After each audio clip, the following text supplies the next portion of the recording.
world's writers will walk through those gates. And if you hang around, you get a chance to talk to them.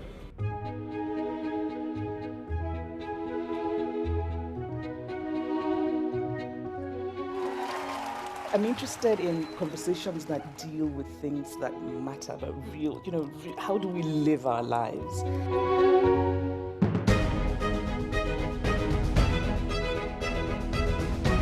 First of all, make climate change personal in your life. The second step is get angry and get active. And the third step, and believe it or not, I think this is the most important. We have to imagine this world that we want to hurry towards.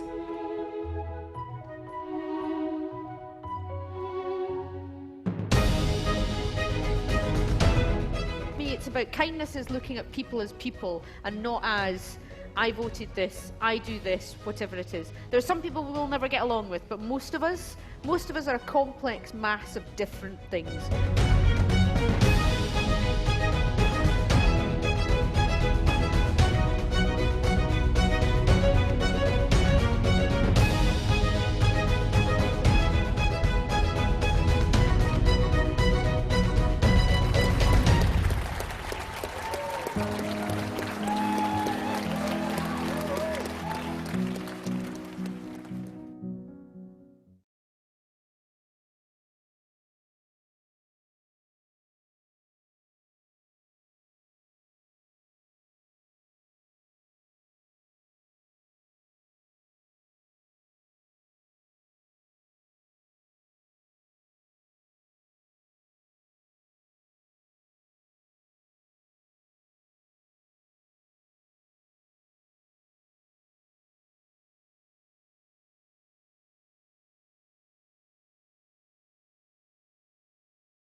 Hello and welcome to the Edinburgh International Book Festival. Hello, welcome to the Edinburgh International Book Festival. My name's Nick Barley, Director of the festival, and I'm delighted to join you from our studios here in the assembly rooms. I'm talking to my laptop. I understand though that there may be over 100 of you out there watching this, so welcome to this online edition of the festival. Normally, of course, we'd be in Charlotte Square Gardens and George Street in the festival, and that would be an exciting live way of having a festival. But for obvious reasons, we haven't been able to do that. This is our first attempt at an online edition, and we're halfway through the festival now. And what we do know is that we've been astonished by the audiences that we've achieved from all over the world. Nearly every country in the world is represented among the audience members who are joining us in Edinburgh. So alongside what I hope is a really interesting and engaging program, we've got a truly international conversation. Now, in addition to wanting to do this to try and keep the conversation going with our audiences, we also knew that we had to keep the book festival going for the sake of the publishing sector, for writers, publishers, and all people who work in the sector, to keep it going so that we can have book festivals at all in the future. And because we're committed to sustaining that wider ecology and supporting publishers, we, for the past 3 years, have been delivering professional events for professionals around the edges of the book festival. And this year will be no different. This is the first one we've tried. I hope it works. So welcome to this online gathering for publishing professionals. Now, the idea to host this, what we're calling a masterclass, although Rebecca might not want it to be called that, this session, is it developed from conversations at an event we staged last year, which you may have attended, called Northern Lights. That was a special event designed to celebrate Northern English and Scottish publishers, and we ran that in partnership with the Bradford Literature Festival. Now, during that, it emerged that there was a lack of understanding, I suppose, of the role that literary scouts play in helping overseas publishers get interested in our books. And so this conversation today offers a space for you, publishing professionals, to learn more about the role and to find out how to strengthen your international working. To help us do that, we're joined by two fantastic people, Rebecca Servadio, a wonderful friend based in London who you'll meet in a second. But joining her is Andrea Joyce, Edinburgh-based rights dealer, I suppose you'd call her, currently working for Edinburgh-based literary agency Jenny Brown Associates. But of course, for the last 12 years, she was rights director for Canongate, where she won a Nibbies Award for the Best Agent of the Year. Currently, she also handles international rights for Lewith in Scotland and also North American rights for Saraband Books. She was previously rights manager at HarperCollins in London and at FSG in New York. So she's hugely well equipped to help us deal with this conversation. So please give a very warm welcome to Andrea Joyce.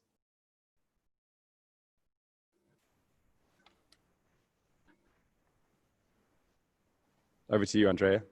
Hi, hello. Thank you so much for that really lovely, lovely introduction. I am really so happy to be here. I have a couple of housekeeping points I need to make, which is just to let everybody know that this event is going to be recorded. It's going to be uploaded onto the Edinburgh International Book Festival's YouTube channel after the event. That's to let everyone who hasn't been able to attend to see it, everyone who wants to. Rebecca and I are going to be discussing for about 20 minutes or so, and then I'm going to open up the floor to the audience. So we're going to have questions, and which we'll try and answer.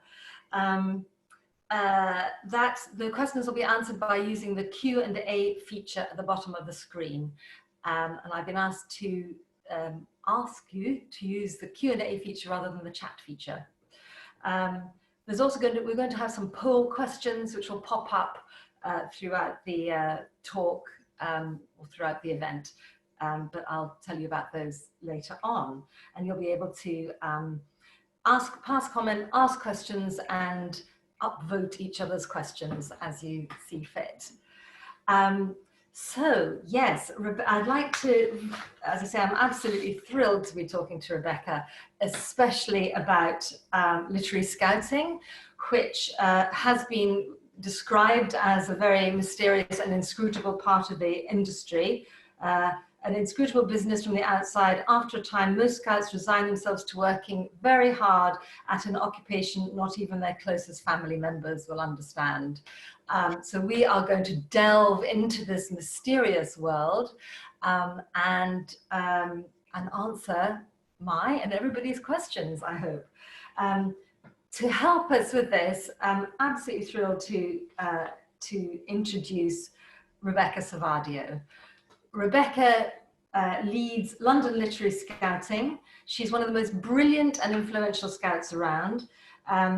London Literary Scouting is an international agency that scouts, reads, consults, and recommends books for 24 publishers around the world, as well as for BBC Film and Drama, the National Theatre, and a portfolio of other media companies.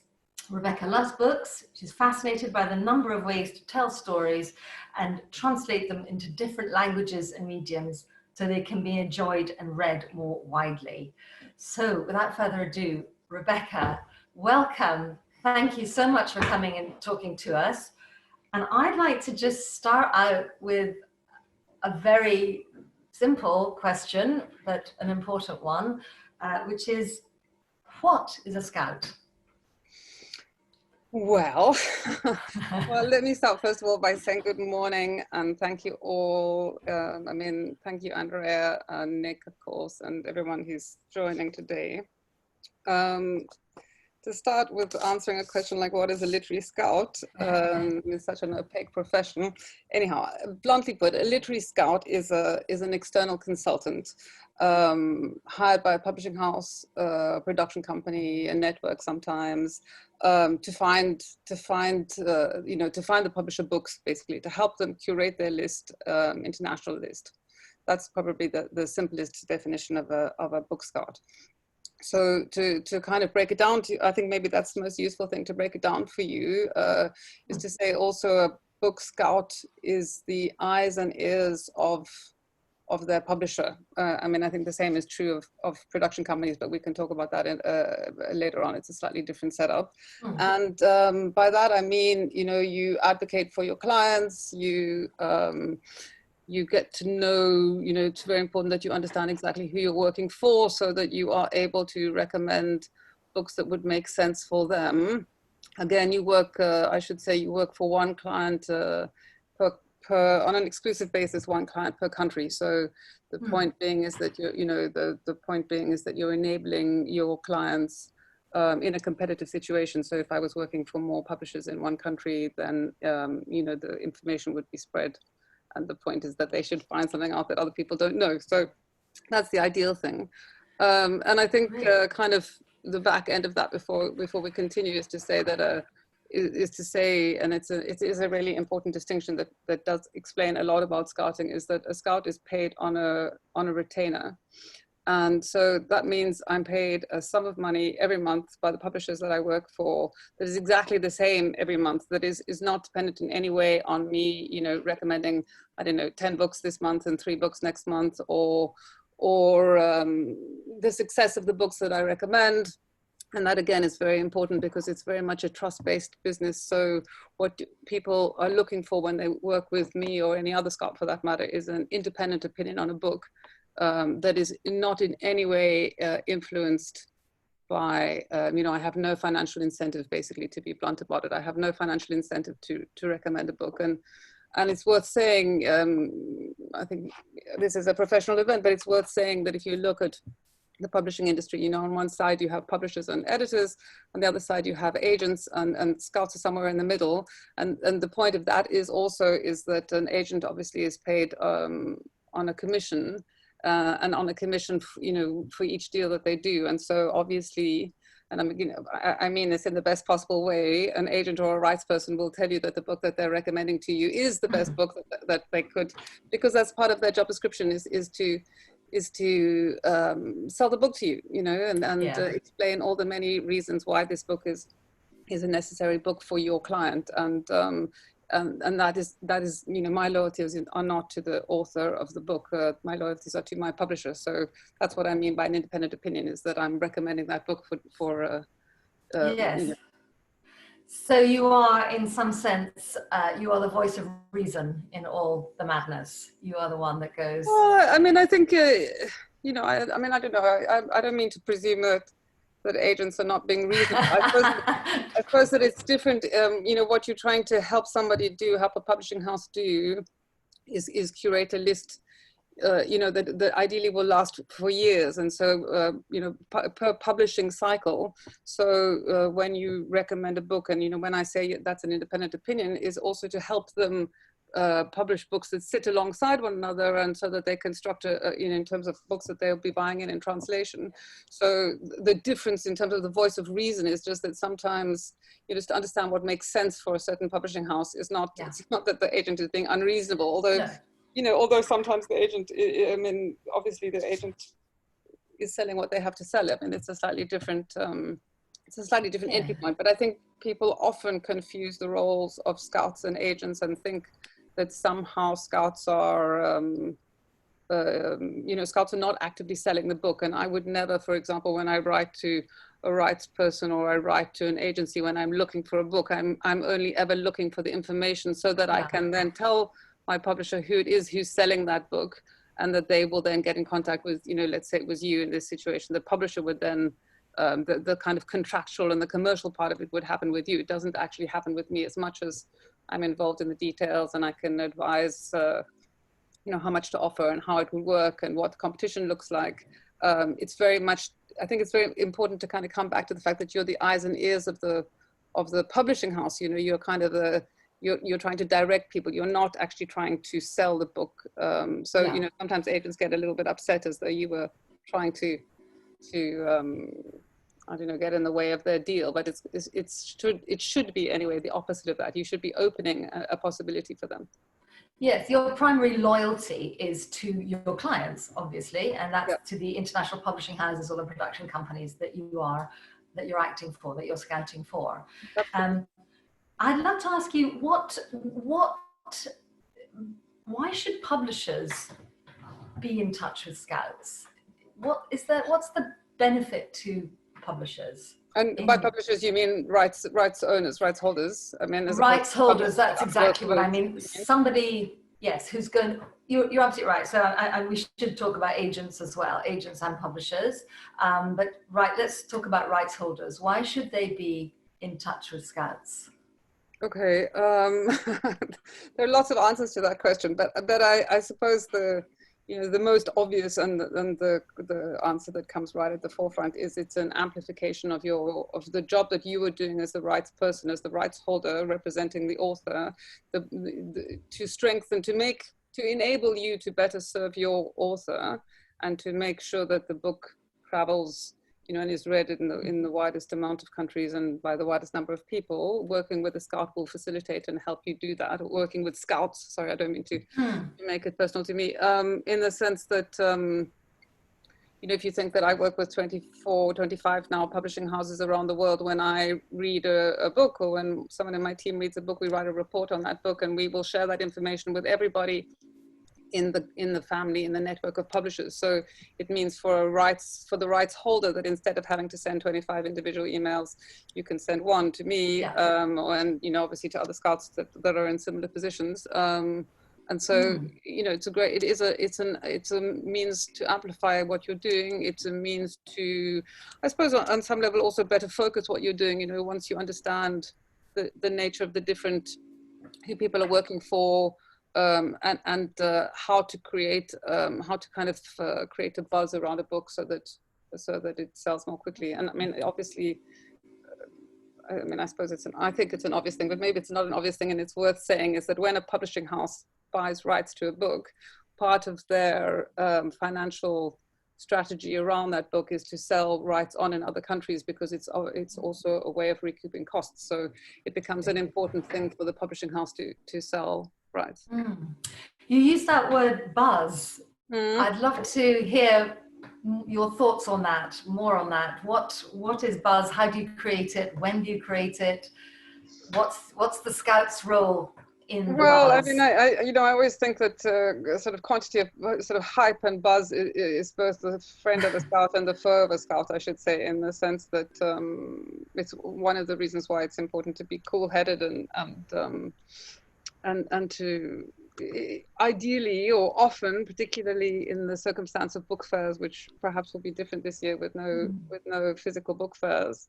One of the ways that rights owners of books, generate interest in a book and generate sales around a book is that you have buzz. Buzz just means people talking about your book and that they want to read it and they want to buy it and they want to be in touch with whoever's handling that deal. So, that thing, Scouts are part of that thing, absolutely, in as much as my talking about that book, and by that I mean to my clients, but also I mean to the people that I interact with, in London or elsewhere, and saying, oh, I've read this incredible book, it's such a wonderful book.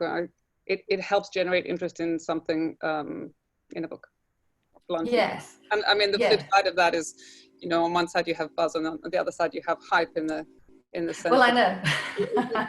Obviously you hype being inflated interest in books or inflated importance of books or inflated monetary worth of books, and sometimes the two things go hand in hand. I mean, I don't, I think quite the opposite. I think it's a Scout's job to be able to cut through the hype. So, so that I should still be able to say, there are 25 people chasing this book, but I don't think you should jump in with them, or alternatively, the price is inflated.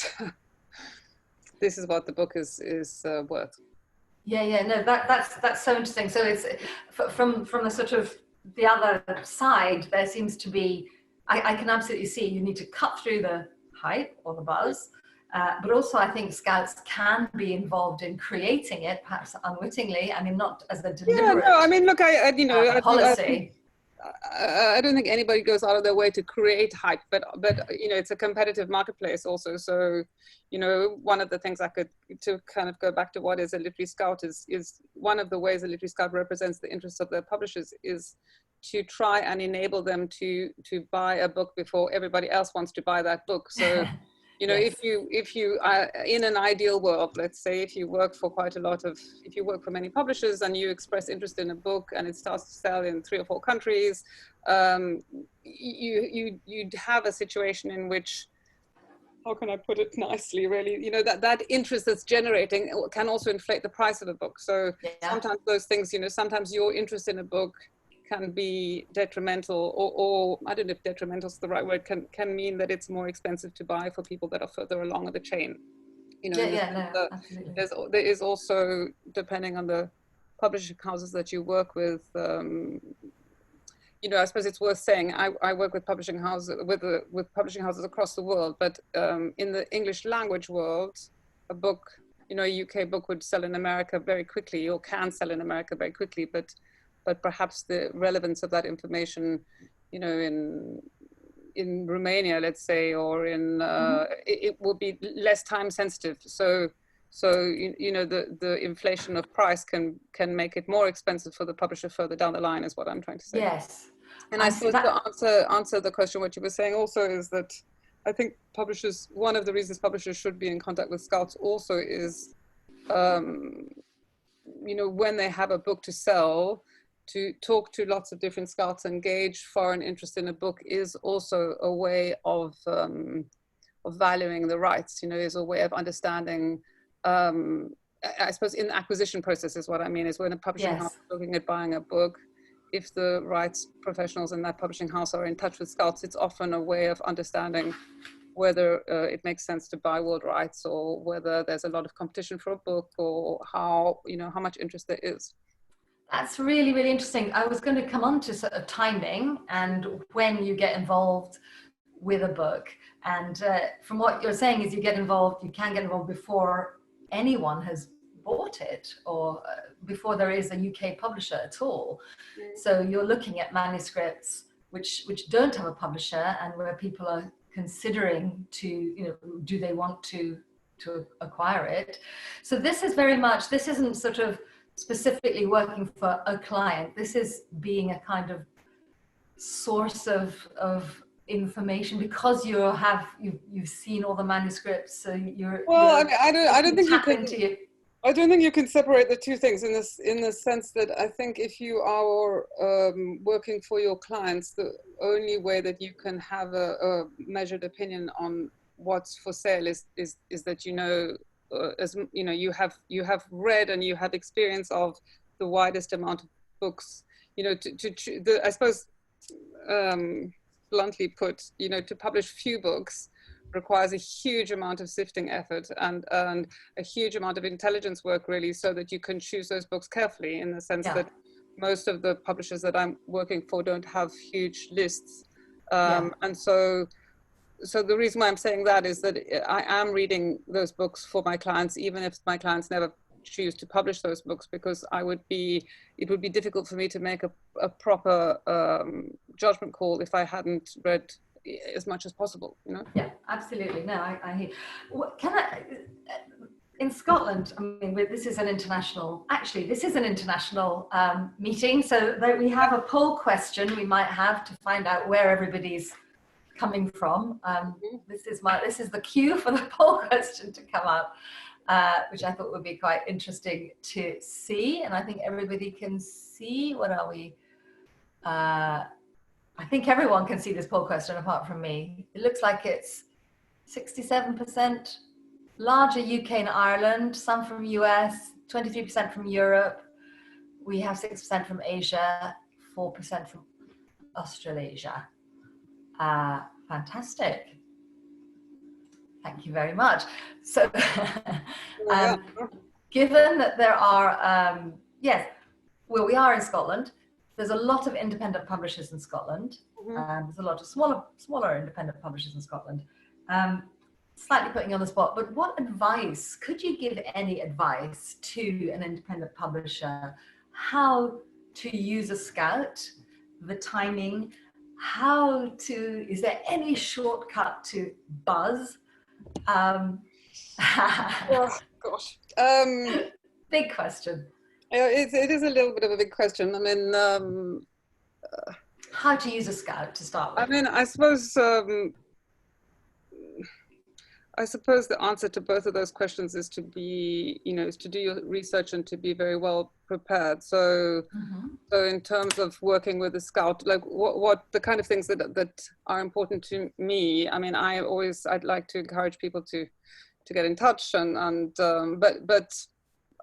is to think clearly about what it is that you're trying to achieve and what it is you're trying to sell. So when you whether it's on email or by phone, you decide to pitch a book, the reasons why you've chosen that book on your list are really important, and to think about examples of books that will help me situate what it is that you're talking, that you're asking me to read, is a very important thing. And as much as everybody's got lots to do and everybody's got lots of submissions, and I mean, perhaps people would be interested to know, but in the run up to the book fair, for example, I get between 100 and 150 submissions in a week. So, each of those books, various degrees, they might not be full finished novels, but it's still, there's to consider a proposition, to consider a book carefully. What you can do to make a Scout, to enable a Scout to do their job, is to be, very clear, concise, to know exactly what it is that you're trying to do, to not pitch a full catalogue of books, but to choose carefully in those books which are the ones that you think that you think have a singularity of purpose or quality. I do think to kind of talk about the timing, it's quite a difficult thing to get right, in the sense that timing is so specific to I don't think there's an absolute rule for it, but I do think if we were to consider this conversation like timing in the context of a book fair. Let's say, now we're in whatever it is, the 26th of August, sort of, more or less 7-8 weeks out of a book fair, how your submission should pretty much be ready to go by the beginning of September. You should know what it is that that you want to sell and how you want to sell it. You should be in contact with the different Scouts. I personally, I think that, again, it depends a little bit on what you're trying to sell, in the sense that book fairs have become, I suppose they reflect what's happened in the globally, is they've become more and more a playing field for blockbusters and big stories and books that can be read really quickly, and books that are clearly something for a mass market, but in the sense of so if what you're trying to sell is a very measured, piece of nature writing, it's not. I'm not saying at all that I wouldn't sell it. I'm just saying I'm not sure I'd sell it in the run up to a book fair. So again, I think I would think carefully about the timing of what it, the nature of what it is that I'm trying to sell, but also the timing of it. So if I had a memoir about somebody, I don't know, hiking in Scotland, maybe I would do it now and not on the eve of the book fair. If I had a thriller, I think it's a slightly different thing, but I do think it's very important to give people the time to do their jobs and to respect them. Starting is a job too, and it's important to have the time to read carefully and think about what it is that you're reading, and think about who could publish it and who the author is, and properly contextualize something. And sometimes one gets a submission that's, it's very rushed and it's very much at the last minute, and it feels a little bit like the agent or the rights owner sort of throwing mud at a wall and waiting to see if something sticks. And, that can work sometimes, but it's maybe not the best way to create a strong relationship with a Scout or Scouts. And I mean, for myself, I always prefer people to be in touch, regularly across the year, because to understand how to work with people is to understand, what their lists look like. And so how you prioritize the reading, but also the selling of a book is dependent on what type of publisher you're talking to, and what the book looks like, and what the sales are like, and whether it's published already or hasn't published already. So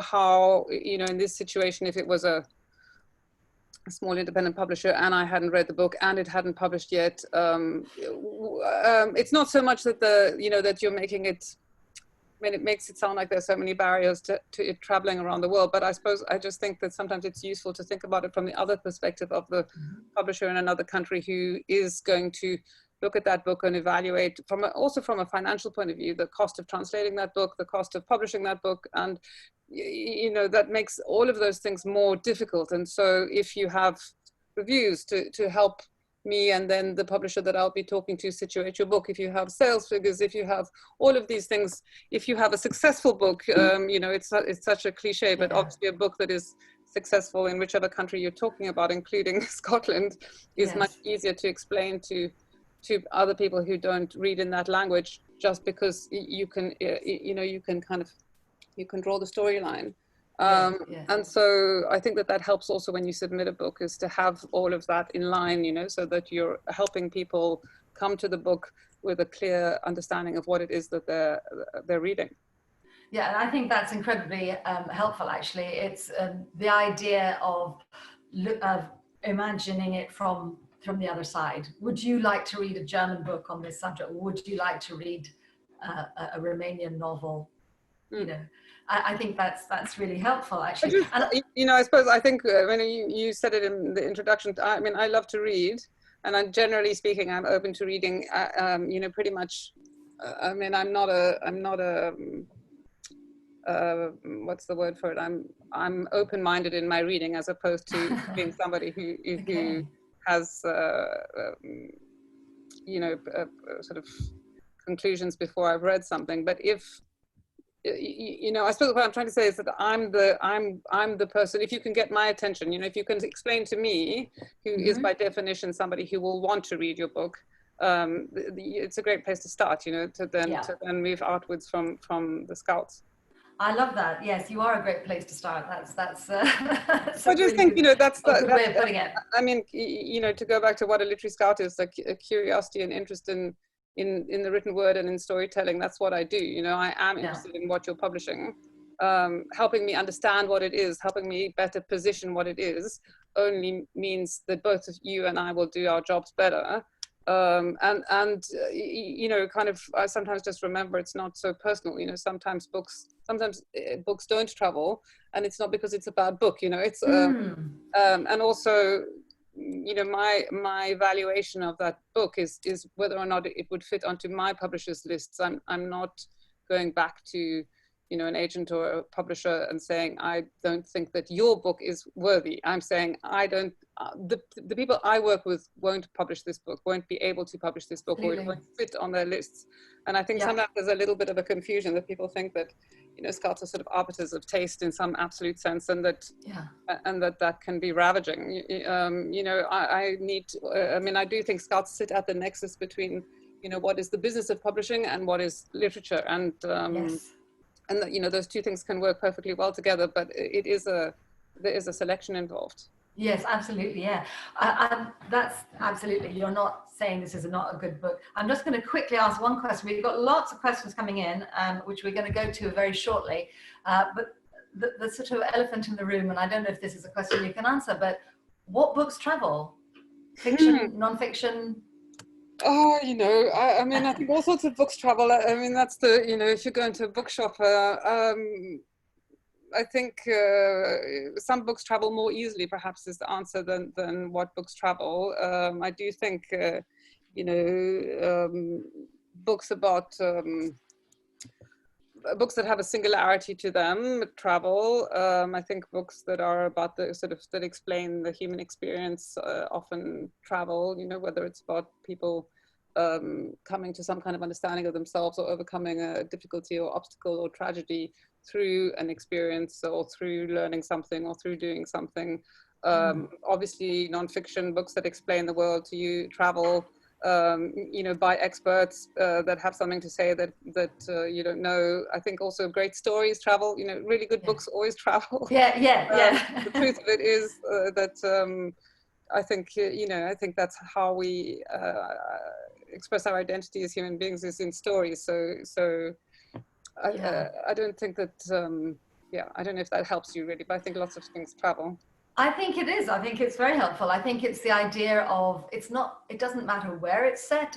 It's got a sort of universality. It's got to speak to to the human condition in some way, and even if it is set in an island off the north coast of Scotland, or if it's set in New York, or that's not the issue. And I think it's probably the same with topics. It doesn't almost matter what is the tiny little topic. If it's saying something universal, if it's saying something that people can relate to, I think that's... Yeah, look, I do think within that conversation around what people relate to, there is a specificity. You know, there are topics that are more or less interesting to people, and politics that are more or less interesting to people, and you know, I think also there's some things that people you know, will read in English and they won't translate. You know, that doesn't mean that the book's not traveling. If people are still reading it, it just might mean that publishers don't make an investment to translate it. I think that's really, again, very, very interesting, and that's something we can maybe talk about later, the sort of cost of translation and you know, the sort of barriers that can throw up. Okay, I'm going to throw this open to questions. We're already getting questions coming in. We've got two questions. There are quite a lot of questions in the chat. Maybe people should put them in the Q&A instead. Yes, I'm not quite sure. I'm going to ask, we have two questions. The first one is Jaya Bhattacharjee Rose, who has sent in a question, and I think she's going to be coming up on screen. Yeah, I can see her. Yeah, I'm there. I can't actually. Oh, yes, I can now. Hello, hi, welcome. Hi. Jaya is I'm going to introduce you, if that's all right, the co-founder of Ace Literary Consulting. She's been associated with the publishing industry since the early 1990s. She wrote the first book market report on India for the Publishers Association UK in 2003. And she maintains a blog that has crossed 7.4 million visitors. Extraordinary. Jaya, welcome. Please, could you put your question to Rebecca? Hi, Rebecca. Nice to see you. My question is very simple, actually. That, you know, during the pandemic, there has been a rise in the number of viewers for online streaming and serials, etc. Print book sales have shown a noticeable dip. But has this shift in audiences impacted the kind of stories you would represent to your clients? Or is the format immaterial as long as the story is strong? And this leads me on to a question which Andrea has already asked. If that is the case, then what are the kind of stories you seek and believe will travel internationally, particularly in this pandemic context? And you mean within publishing, or do you mean also for production company, you know, books that I recommend to film and TV, or are you talking particularly about publishing? I'm talking about publishing as well as about films, because what one is noticing now is how stories are getting, you know, they're moving very rapidly across nations, but they're also being transformed equally rapidly into films and television. So first take the publishing end and then take the film side, or are they distinct? Yeah, well, I suppose the things go a little bit together. I mean, I think that that's what I thought. You know, it's worth saying perhaps that anyway, in my experience, as opposed to an absolute rule, but the lockdown meant obviously everything grinding to a halt, and a lot of uncertainty for all of us in different ways. Yes. One of the ways that particularly the film and TV industry have dealt with or are experiencing the lockdown has meant that lots of people are doing, you know, they can't do shooting, but they are doing development. So it's meant that a lot of books that, you know, have sold to film and TV, I think because people have more time to read them, whereas before, you know, they were doing lots of other things at the same time, and now they have more time to concentrate on one thing.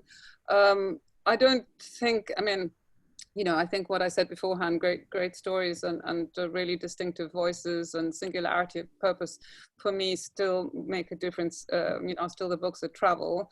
I suppose I would be more careful at the moment I would frame recommending, for example, a book that looks like the Game of Thrones, that, you know, has a huge cast, that will be complicated to make and will take a lot of time and money, is maybe not so pandemic appropriate. But you know, that's just about the people, about the ability to make and finance something, and it would be difficult to do something on such a huge scale at the moment. in terms of the books that are selling and moving, I think it's true across publishing as well, that it was quite interesting with the lockdown.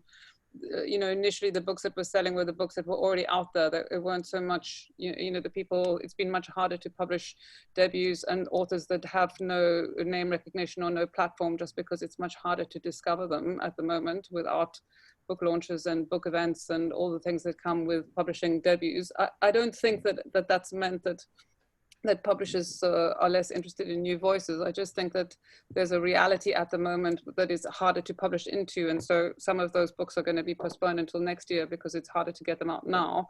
But I don't particularly think that changes.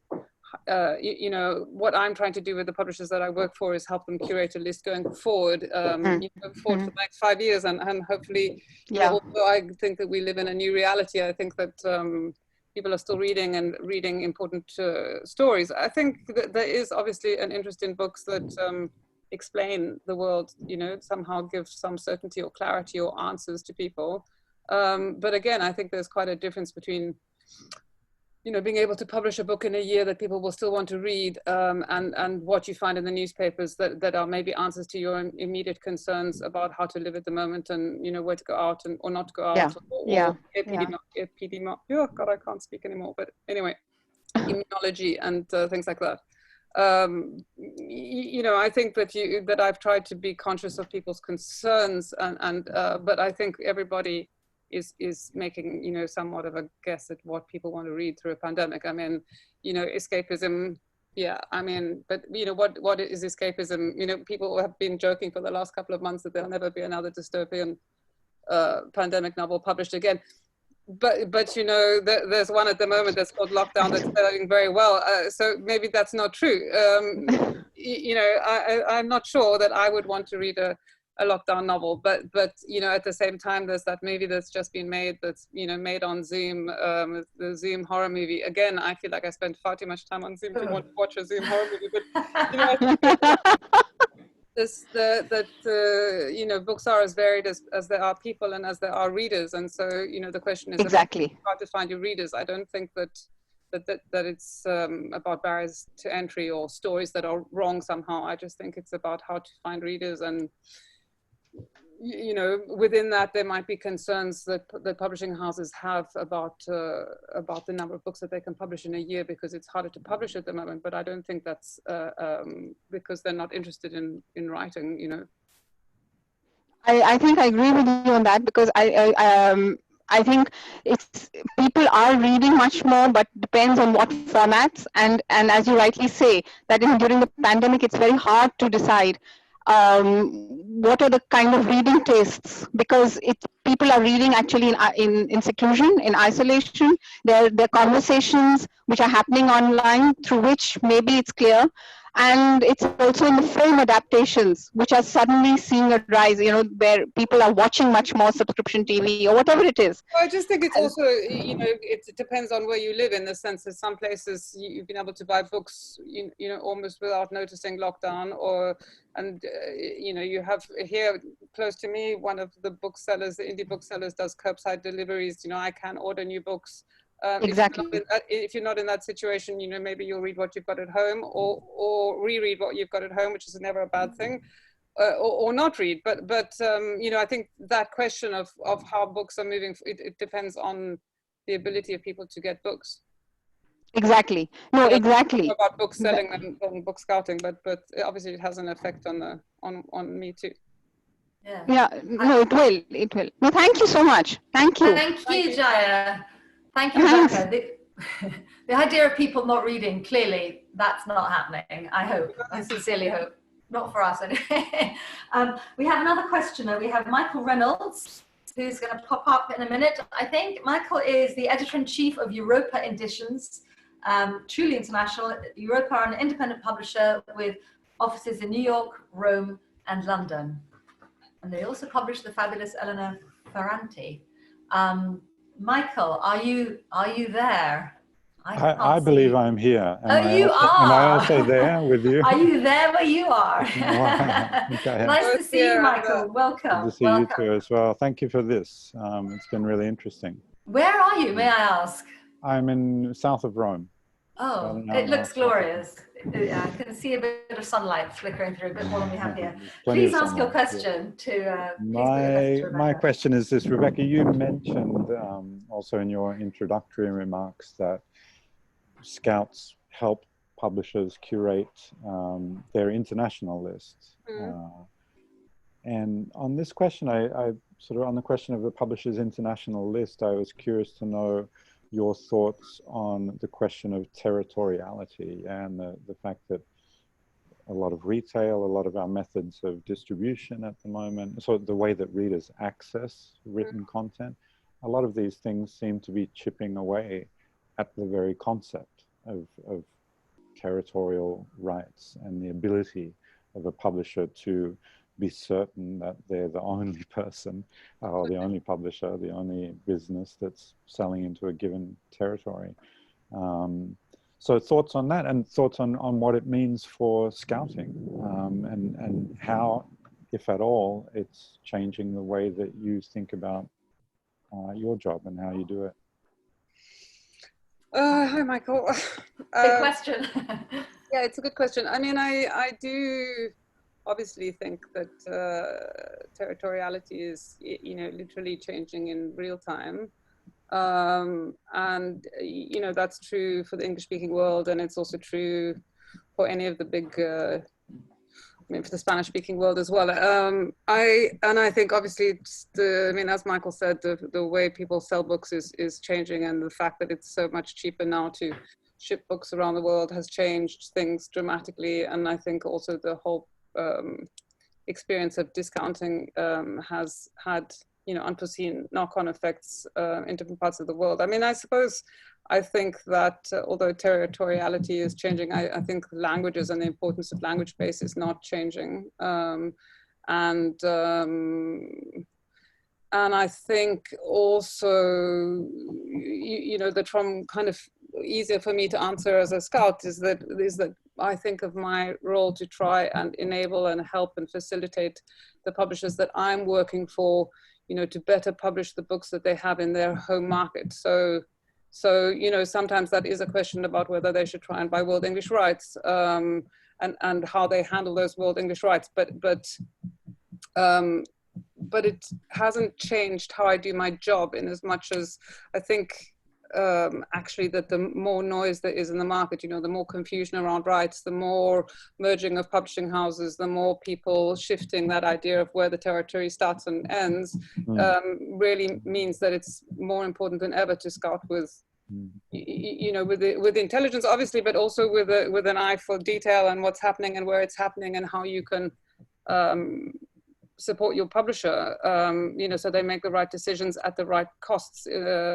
And you know, also that thing about being eyes and ears on the ground, it does sometimes mean that you're able to tell people about things that are changing or shifting, or, you know, even discount strategies or things that will have an effect on how they buy rights and how they handle the challenges of that. And I mean, I know, you know, sort of for me, being based in London but working in the US and also thinking about Australia and South Africa and Canada, that conversation about how people split rights has become more and more complicated. I do think, though, you know, the essence of scouting is about writing and writers, and that helping the publishers that I work with understand, you know, the value of what they have in their hands. So the importance of my role as a scout is I mean, my role of scouts, sorry, to not make it personal, but is more important as opposed to less important, so that you can,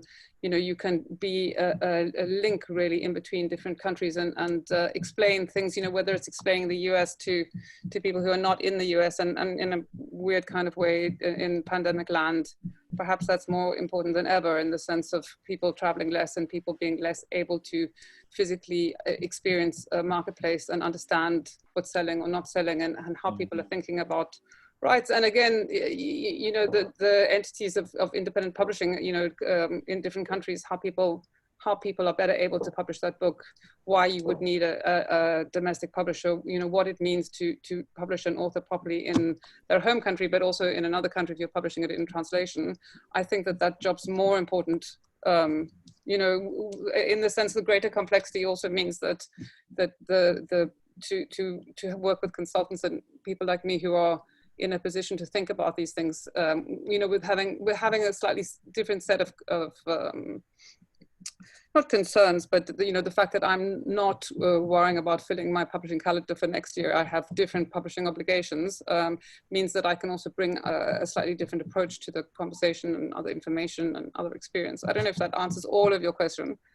It does. And I think that you might be quite right about that this, you know, increasing complexity and moments of chaos sort of lends the job of scouting sort of more weight and more authority, and makes it more necessary perhaps for publishers around the world and for agents as well. So, thank you. I think you know, that conversation of what kind of what the barriers of entry are and how to publish properly, or how to publish an author to the, you know, to the best of the authors, so that you can do the best for your author is more and more interesting, really, in that context. And okay. You know, that it's about writing and writers. Thank you. Thanks. Thanks very much for that question, Michael. That's a big one. That's great. Thank you. I'd love to do a quick poll. We've been talking about publishers, agents. It'd be very interesting to see where everyone's coming from. Where are we talking? Who's watching us? Is it publishers or agents? So we'll do a little poll on that. In what capacity? So I think that will pop up in a minute, I'm hoping. And in the meantime, I'm going to ask a question to Rebecca that's come through. Do you have any advice for this is from Sarah, do you have any advice for someone who's considering a career move from a job in rights to a role as a literary scout? Is there anything in particular that you would recommend?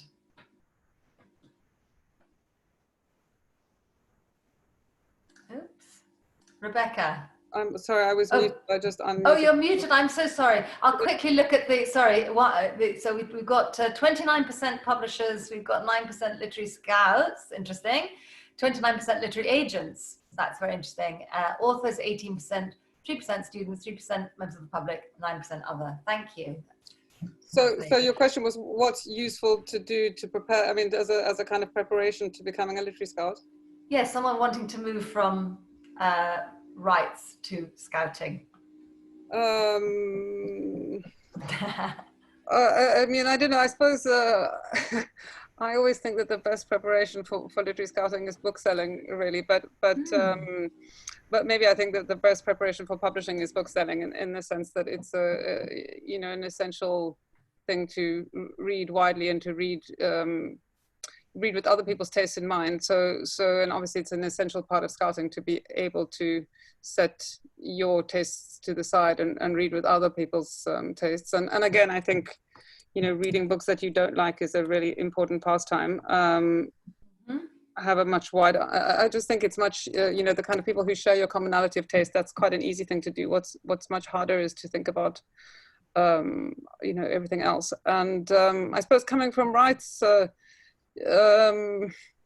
you know, maybe it's just to read more widely in the sense that somebody, you know, with a professional experience in rights, generally speaking, is somebody who has to, for their job, read the books that they're selling, and you know, whether it's in a publishing house or in an agency. And so that it's useful experience if you're thinking about working as a scout, is to read more widely than you know, what is actually technically your job, just because scouting is such a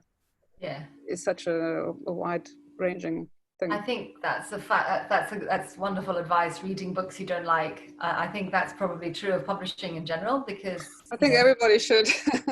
Yeah, I think that's very important. Being able to see value in a book that isn't actually for you, but could well be for somebody else. I think that's really interesting, actually. More questions here. We've got here Vicky Riley. How did Rebecca go about building her client base as a scout? Well, I had a great fortune. I started working as a scout. I learned, from a legendary scout person, scout called Kukla Maclehose, and I took over her business, and that was the start of everything for me, was to be able to learn from her, and obviously to work with the people she was working with, and then from there to grow the agency. And I work with a fantastic team of people who've helped me do that as well. And yeah, that's really how I've gone about it. And I suppose, it's a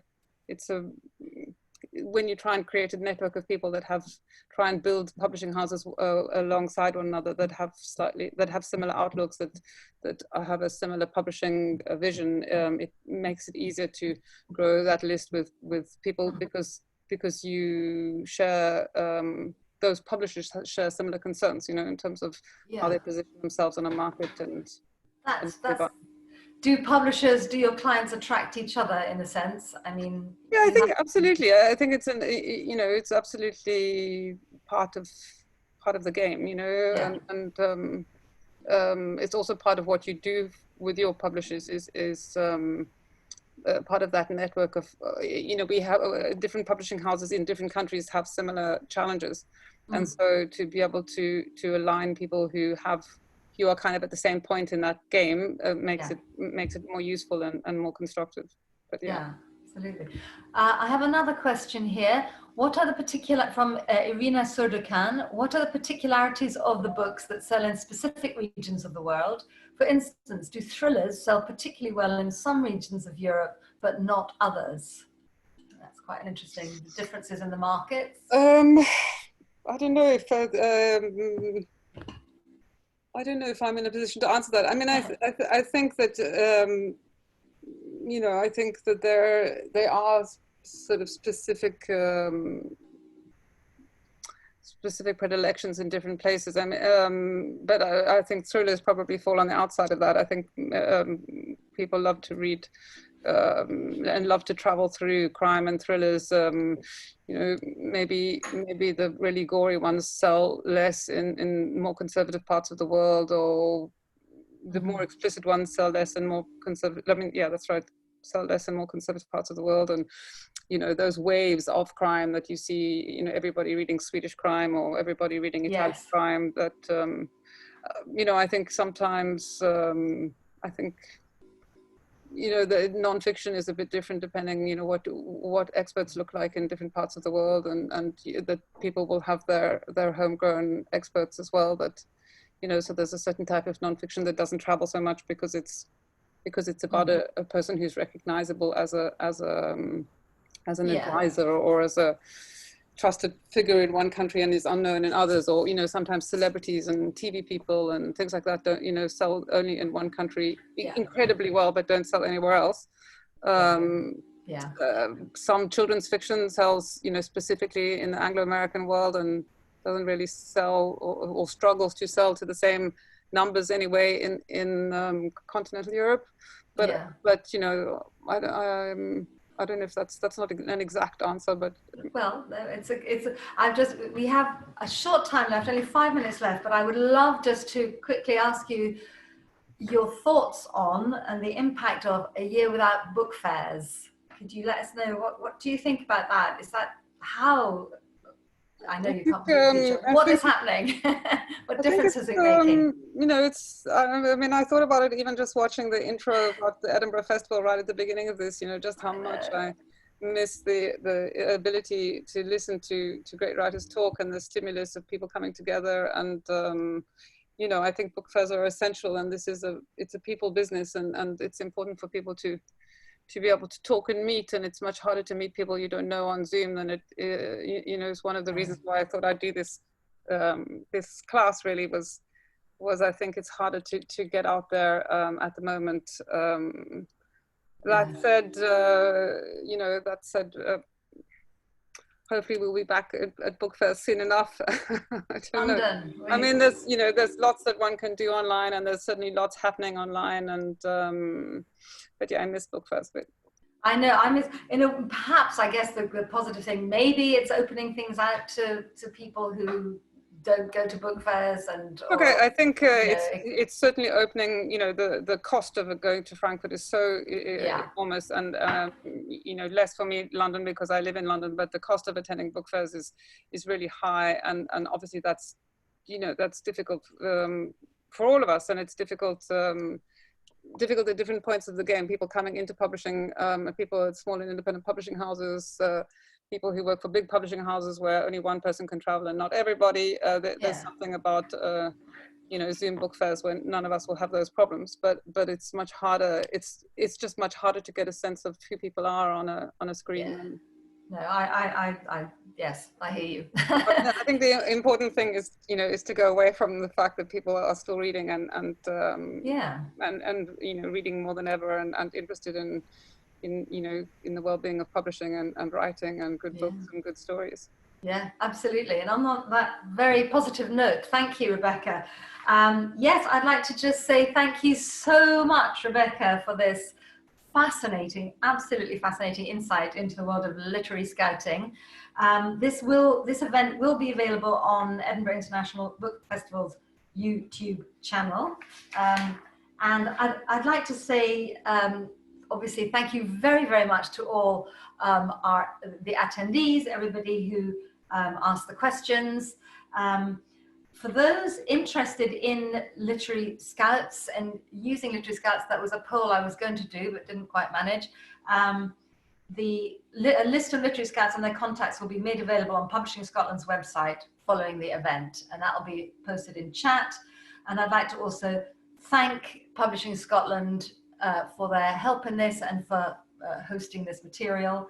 I'd also like to say, if you've enjoyed this, and I really hope you have, and would like to attend another free online book festival event for the publishing sector, there is an absolutely brilliant and promises to be fascinating event on Friday at 11 AM, The Chance to Change the Future of Publishing, which is going to discuss debate about the future of the publishing industry in these weird times. The Eventbrite link will appear in the chat function, and we'll be showing details at the very end of this. So I would just like to say thank you so much for everyone, and the conversation continues. Thank you. Bye.